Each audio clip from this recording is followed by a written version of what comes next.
তো বন্ধুরা আমি পিডিএফটা ওপেন করে নিয়েছি। আজকের ভিডিওটা কিন্তু খুবই গুরুত্বপূর্ণ তাদের জন্য, স্পেশালি যারা রেলওয়ের অ্যাসপিরেন্ট আছো তাদের জন্য খুবই গুরুত্বপূর্ণ একটি ভিডিও। তো এই ভিডিওর মাধ্যমে তোমাদের মনের মধ্যে যে কনফিউশন আছে, যে তোমরা অনেকেই আমাকে কমেন্ট করেছিলে যে স্যার এনটিপিসির আন্ডার গ্র্যাজুয়েট যে পোস্ট আছে সেখানে কি উচ্চ মাধ্যমিকে 50% নাম্বার কি লাগবেই? তো এই ব্যাপারে একদম একটা অফিসিয়াল তোমাদের নোটিশ দেখাবো।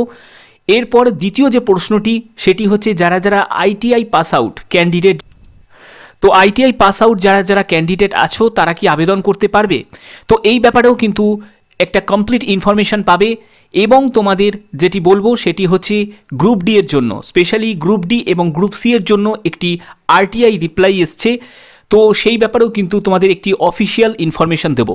তো ভিডিওটা কিন্তু খুবই ইনফরমেটিভ হতে চলেছে, কারণ ভদ্রেশ্বর স্টাডি সেন্টার সবসময় প্রয়াস করে তোমাদের জন্য অথেন্টিক ইনফরমেশান প্রোভাইড করার। তো মূল ভিডিওতে যাওয়ার আগে প্লিজ একটাই রিকোয়েস্ট, চ্যানেলটাকে অতি অবশ্যই সাবস্ক্রাইব করে বেল আইকন অল করে রেখো এবং ভিডিওটাতে এখনই একটা লাইক করে দাও। তো চলো মূল ভিডিওতে চলে যাচ্ছি।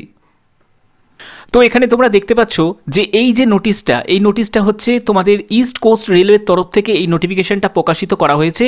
যে কোটাটা সেটি হচ্ছে স্কাউট অ্যান্ড গাইড কোটা। তোমাদের অনেকের প্রশ্ন থাকতে পারে যে স্যার স্কাউট অ্যান্ড গাইড কোটাতে তো হয়তো এডুকেশন কোয়ালিফিকেশানে ছাড় দেয়, বাট আমাদের যে ডাইরেক্ট যে রিক্রুটমেন্ট যেটি হবে সেক্ষেত্রে হয়তো সেই এডুকেশন কোয়ালিফিকেশান ডিফারেন্স হবে, বাট এটি কিন্তু নয়। কোটা হয়তো আলাদা ভাগ করা থাকতে পারে, যারা স্কাউট গাইড কোটা, কালচার কোটা, বিভিন্ন কোটা ভাগ করা থাকতে পারে, কিন্তু কখনোই একটা কথা মনে রাখবে, এডুকেশন কোয়ালিফিকেশান কিন্তু সবার ক্ষেত্রে সমান থাকে। তো এবার তোমাদের এই যে ইনফরমেশনটা তোমাদের এই নোটিফিকেশনটা তোমাদের প্রকাশিত করা হয়েছিল এবং ডেট অফ ইস্যু তোমরা দেখতে পাচ্ছ 1 ফেব্রুয়ারি 2024 এবং তোমাদের ক্লোজিং ডেট হচ্ছে 29 ফেব্রুয়ারি 2024, একটি কারেন্ট একটি নোটিশ। তো এই নোটিফিকেশান অনুযায়ী কিন্তু তোমাদের যে ভ্যাকেন্সি, সামনে যে ভ্যাকেন্সিটা বেরোবে সেই ভ্যাকেন্সির এডুকেশন কোয়ালিফিকেশান সব কিছু কিন্তু এরকমই থাকবে। তো দেখো এখানে তোমরা দেখতে পাচ্ছ গ্রুপ সি অর্থাৎ এখানে কিন্তু এনটিপিসি আন্ডার গ্র্যাজুয়েট, ঠিক আছে, এনটিপিসি আন্ডার গ্র্যাজুয়েট। আর এইটা দেখতে পাচ্ছ যেটা গ্রুপ ডি, যেটি লেভেল 1। তো আমরা মেন ইনফরমেশনের দিকে চলে যাচ্ছি। তো এখানে তোমরা দেখতে পাচ্ছ যে এডুকেশন কোয়ালিফিকেশান লেভেল 2 মানে হচ্ছে উচ্চ মাধ্যমিক পাস যোগ্যতার যেসব পোস্ট আছে সেই পোস্টের যে পোস্টগুলো আছে এনটিপিসিতে সেগুলো হচ্ছে লেভেল 2 এর মধ্যে পড়ছে। এখানে দেখো পরিষ্কারভাবে বলা আছে যে উচ্চ মাধ্যমিক পাস নট লেস দ্যান 50%, অর্থাৎ বুঝতে পারছো তোমাদের কিন্তু 50% নাম্বার কিন্তু থাকতেই হবে। তবে এখানে কন্ডিশন কি, যারা এসসি এসটি আছো, যারা এক্স সার্ভিসম্যান আছো, তাদের যদি গ্র্যাজুয়েশন বা হায়ার কোয়ালিফিকেশানও থাকে তারা যেমন আবেদন করতে পারবে, এটা প্রত্যেকেই আবেদন করতে পারবে, হায়ার কোয়ালিফিকেশান নিয়ে কোনো সমস্যা কিন্তু হবে না। তাদের স্পেশালি যেটি আছে সেটি হচ্ছে 50% তাদের কিন্তু ছাড় আছে, মানে এই 50% মার্কস তাদের না পেলেও তারা আবেদন করতে পারবে।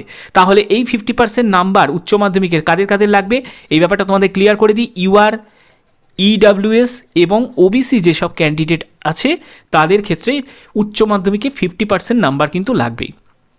জায়গাটা ক্লিয়ার?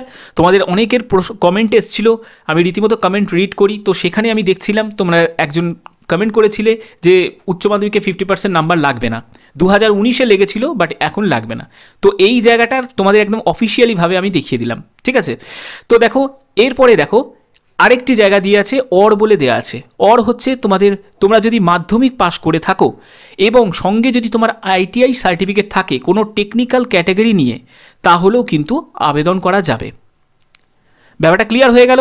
অর্থাৎ 10th প্লাস আইটিআই থাকলে কিন্তু তোমরা আবেদন করতে পারবে আন্ডার গ্র্যাজুয়েট পোস্টের জন্য। ওকে, এবার তোমাদের আর একটা প্রশ্ন থাকতে পারে যে আইটিআই স্যার আমি করিনি, আমি ডিপ্লোমা করেছি। ডিপ্লোমা মানে পলিটেকনিক ডিপ্লোমা করেছি। এই জায়গাটা তোমাদের ক্লিয়ার করে দিই। পলিটেকনিক ডিপ্লোমা মাথায় রাখবে যে মাধ্যমিকের পরে যদি কেউ পলিটেকনিক ডিপ্লোমা করে সেটি ইকুইভ্যালেন্ট অফ উচ্চ মাধ্যমিক, ঠিক আছে? সেটি কিন্তু উচ্চ মাধ্যমিকের সমতুল্য হিসাবেই দেখা হয়, ঠিক আছে? তাহলে এই প্রশ্নের তোমাদের উত্তর তোমরা পেয়ে গেলে। এরপর দ্বিতীয় যেটি সেটি লেভেল 1। লেভেল 1 মানে গ্রুপ ডি।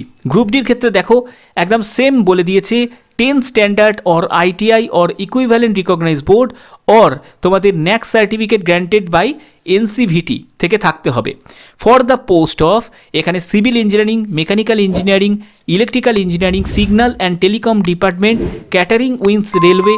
তো এইসব যেসব ডিপার্টমেন্টগুলো আছে এই ডিপার্টমেন্টে তুমি যদি চাকরি করতে চাও তাহলে কিন্তু তোমার মাধ্যমিক সঙ্গে কিন্তু ন্যাশনাল অ্যাপ্রেন্টিস সার্টিফিকেট থাকতে হবে, আর না হলে মাধ্যমিক সঙ্গে তোমাদের আইটিআই থাকতে হবে।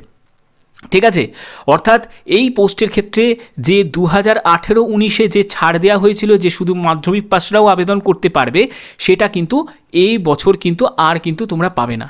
ব্যাপারটা একদম পরিষ্কার হয়ে গেল যে মাধ্যমিক যারা পাস করেছো তারা কি আবেদন করতে পারবে? নিশ্চয়ই পারবে। তোমরা আগের ভিডিও দেখলে তোমরা নিশ্চয়ই জানো, আমি অনেকবার ভালোভাবে ক্লিয়ার করে দিয়েছি একদম নোটিফিকেশান অনুযায়ী যে কোন কোন পোস্টে তোমরা আবেদন করতে পারবে। যারা যারা দেখোনি তারা প্রিভিয়াস ভিডিওটা একবার দেখে নাও, গ্রুপ ডি আপডেট রিলেটেড একটি ভিডিও, সেখানে তোমরা একদম কমপ্লিটভাবে তোমরা ইনফরমেশনটা পেয়ে যাবে। এবং তোমাদের আরেকটি কথা বলে রাখি, এখানে তোমরা 5 থেকে 6টি পোস্টে, যারা মাধ্যমিক পাস করেছো তারা 5 থেকে 6টি পোস্টের জন্য আবেদন করতে পারবে। যারা আইটিআই করা আছে বা ন্যাশনাল অ্যাপ্রেন্টিস সার্টিফিকেট যাদের আছে তারা সব কটি পোস্টের জন্য আবেদন করতে পারবে। ক্লিয়ার ব্যাপারটা? তো চলো পরবর্তী আরেকটি ইনফরমেশনে চলে যাচ্ছি।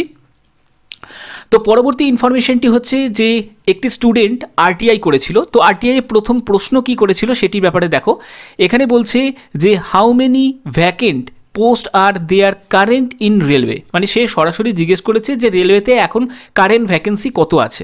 ঠিক আছে, দ্বিতীয় যে প্রশ্নটি করেছে সেটি হচ্ছে how many level 1 post R vacant in railway, মানে সে জিজ্ঞেস করেছে লেভেল 1 মানে হচ্ছে গ্রুপ ডি, মানে গ্রুপ ডির ক্ষেত্রে কত স্পেশালি ভ্যাকেন্সি আছে। তো এখানে উত্তর কি দিয়েছে দেখো, মিনিস্ট্রি রেসপন্স। এখানে কি রেসপন্স করেছে, এখানে পার্ট 1 আর পার্ট 2। তো এখানে দেখো total number of non gazetted post, তাহলে নন গেজেটেড পোস্টটা কোনটা সেগুলো একবার জেনে নাও। এখানে group C post, group C আর হচ্ছে গ্রুপ ডি, এই দুটি পোস্টই কিন্তু তোমাদের নন গেজেটেড ক্যাটাগরির মধ্যে পড়ে।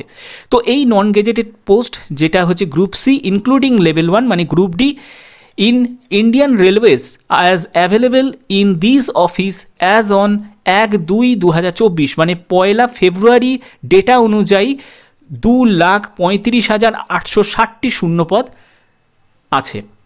তাহলে যদি শূন্যপদ থাকে তাহলে ভ্যাকেন্সি এত কম কেন? এর উত্তর কেউ দিতে পারবে না, স্বয়ং রেলও দিতে পারবে না, কারণ রেল একটা অন্য রকম পলিটিক্যাল পলিসিতে চলছে। তো সেক্ষেত্রে এই ব্যাপারটা নিয়ে আর কিছু বলার নেই। এত আন্দোলন এত কিছু হলো, কিন্তু রেলের জায়গায় অনর, তারা অল্প ভ্যাকেন্সি দেবে এবং তোমাদের বলছে প্রতি বছর অ্যানুয়াল ক্যালেন্ডার অনুযায়ী রিক্রুট করবে। তো দেখা যাক, অ্যানুয়াল ক্যালেন্ডার অনুযায়ী যদি রিক্রুট করে তাহলে তো ভালোই হয়।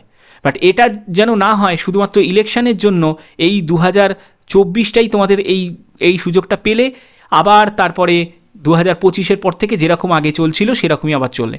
তো সেটা যদি হয় তাহলে সেটি খুবই দুঃখজনক ব্যাপার এবং এটি খুবই খারাপ হবে স্টুডেন্টের পক্ষে।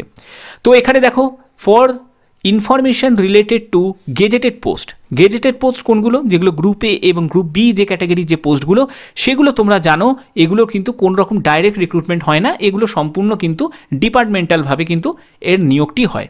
তো এখানে তোমাদের মানে ওভারঅল তোমাদের ইনফরমেশান দিয়েছে। আরটিআই করার পরে রীতিমতো স্টুডেন্টরা আরটিআই করছে, তো সেই আরটিআই এর ফলে কিন্তু এরা ইনফরমেশান দিতে বাধ্য।